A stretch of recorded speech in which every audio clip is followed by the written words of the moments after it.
স্বাগতম সবাইকে।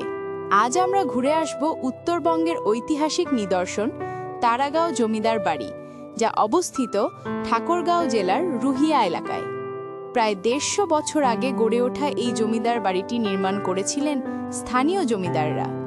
এটি শুধু একটি আবাসস্থল নয়, বরং সেই সময়ের আভিজাত্য, ঐতিহ্য এবং সামাজিক প্রভাবের প্রতীক।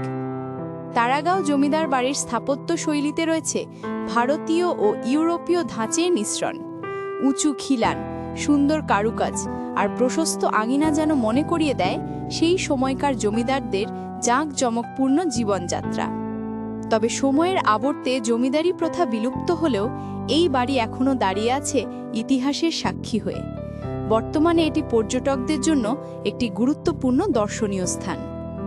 ঠাকুরগাঁওয়ের তারাগাঁও জমিদার বাড়ি শুধু ইতিহাস জানার জায়গা নয়, এটি একটি অনুভূতি, যেখানে দাঁড়িয়ে আপনি ফিরে যেতে পারেন অতীতের সেই জমিদারি যুগে।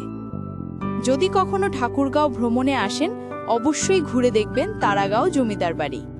ইতিহাস, ঐতিহ্য আর স্থাপত্যের এই মেলবন্ধন আপনাকে মুগ্ধ করবে নিশ্চিত। ভিডিওটি ভালো লাগলে লাইক দিন, শেয়ার করুন এবং আমাদের চ্যানেলটি সাবস্ক্রাইব করতে ভুলবেন না।